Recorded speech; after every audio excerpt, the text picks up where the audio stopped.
It's time for Doc and Friends featuring Dr. Charette Shaw Fontenot, Amanda M., and Irma P.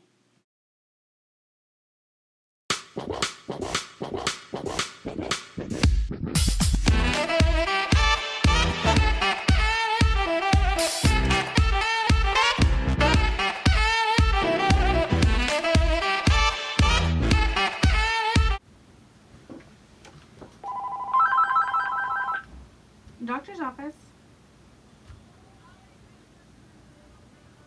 Hi, how are you? I'm good, thank you. What can I do for you today? Okay. Okay. Well, describe the chest pain for me. Is it feel like pressure or is it okay? And what about your left arm? Are you feeling any radiating pain down your left arm? Okay. And then anything in your neck or your jaw? Okay. Okay. Okay. What I want you to do is hang up and call 911. I do not want you to drive yourself to the emergency room, but you do need to go have the ambulance take you and get checked out, okay? Okay, and please call me back whenever you are done. Thank you, dear. Bye bye. Hi, I'm Dr. Charette Shaw Fontenot. Thanks for joining us today. Today, let's talk about heart attacks. We will get a first-hand account from a patient regarding her heart attack. I've never treated this patient. According to the American Heart Association, every 40 seconds someone has a heart attack. Approximately 1 million people per year have a heart attack. Of those, 720,000 it's their first heart attack, and 335,000 it's a recurrent heart attack. Heart disease is the leading killer of Americans, both men and women. According to the American Heart Association, every 40 seconds someone has a heart attack. 720,000 of those people, it will be their first heart attack. 335,000 will have a recurrent heart attack. According to the CDC, approximately 610,000 people will die each year from their heart disease. Know your risk factors. Your risk factors for developing heart disease include high blood pressure, diabetes, smoking, family history, unhealthy lifestyle. So, to improve your odds, get your BIM to reduce your BMI.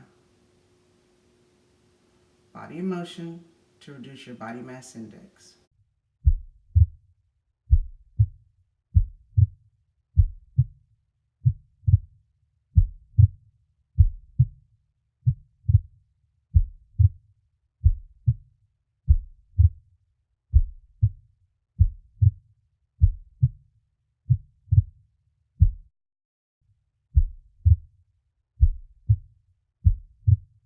So let's listen to this first-hand account of this patient's heart attack. Hi, I am Cheryl Nix and I am 50 years old. I had my first heart attack at age 50 and it happened on August the 18th of this year.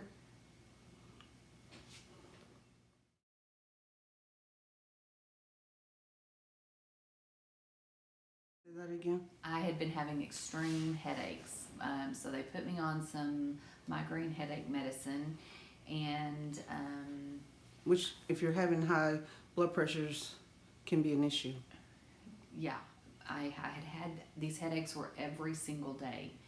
Every day. There was not a day that went by that I did not have a migraine headache. Blurred vision a lot and double vision, and then sometimes I would lose my vision all the way in my left eye. Did you see a neurologist?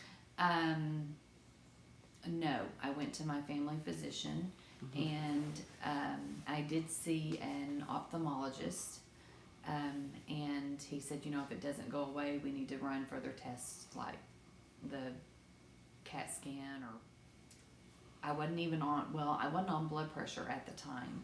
Had anyone checked to see if it was up? No. I went into clinic and I was hurting so bad, and that's when my blood pressure was mega high. I couldn't even tell you now how high it was. It concerned the nurse practitioner, she said, do you normally take blood pressure? Have you had blood pressure issues before?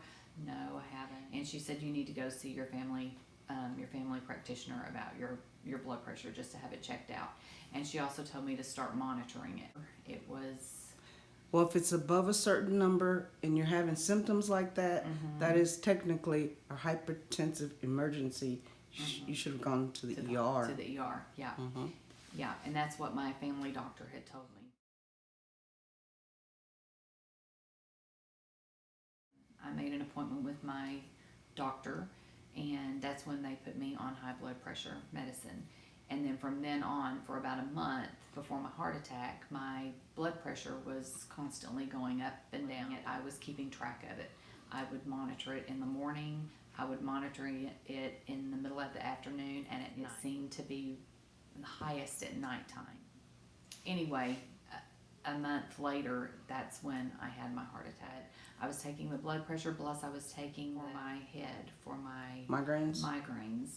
and my cholesterol medicine and my Synthroid, yes. So I was taking all 4 medications at that time. I kept thinking it was just anxiety. The day of the day that I had my heart attack, I kept thinking, I'm too young. I am 50 years old. There's no way I am having a heart attack. And I almost didn't go to the hospital. That would have been deadly. Yes, and my doctor said it's a good thing that you listened to your gut feeling and you came on anyway, because you did have, you had a heart attack. Your enzymes were up, and I didn't really know. I mean, I just knew that the heaviness in my chest, and once I had trouble breathing, and when it started moving up my neck was when I realized, okay, this cannot just be anxiety.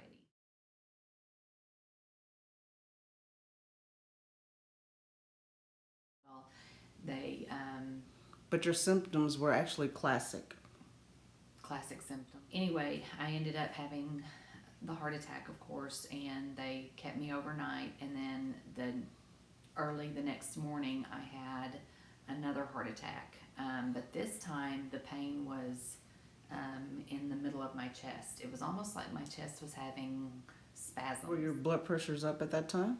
Yes, my blood pressure was up, and at the time that it started hurting, and I just thought, maybe it was gas on my stomach or something. I didn't know, because it was just right there in the middle of my chest, and it just got worse and worse. And they came in and looked at my enzyme levels and did all the tests, and could tell that I was having another heart attack. And so I was still hurting. I couldn't hardly breathe, and I literally thought I was going to flatline. I mean, I thought it was the end, because I could not catch my breath.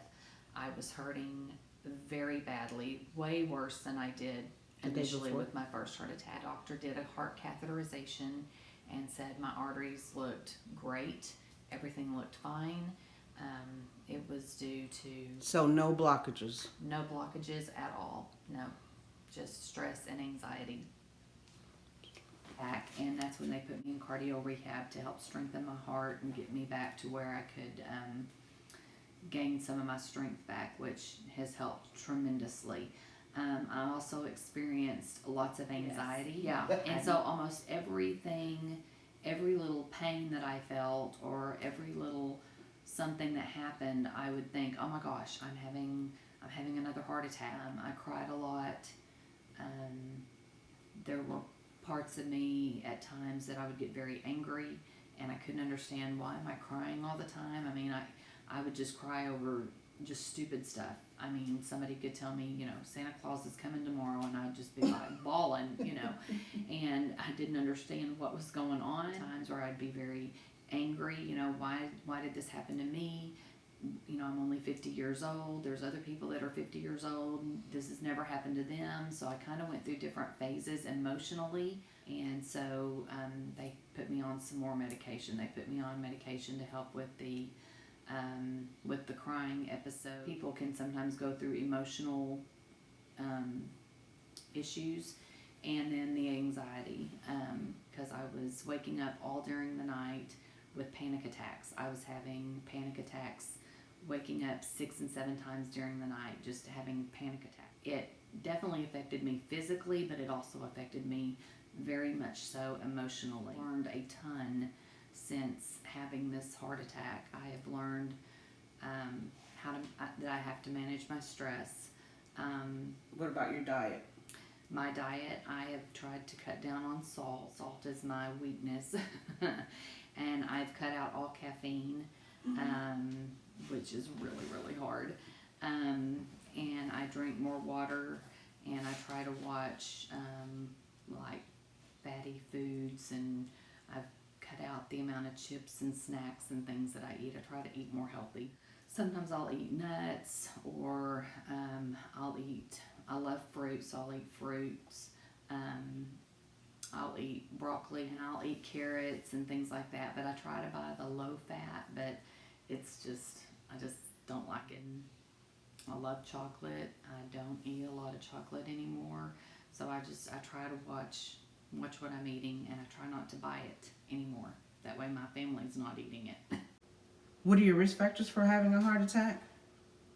Uncontrolled blood pressures, diabetes, high cholesterol, tobacco use, family history, unhealthy eating, unhealthy lifestyle.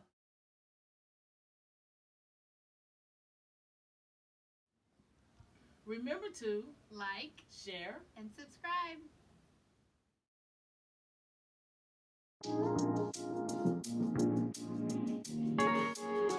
John Savage all day.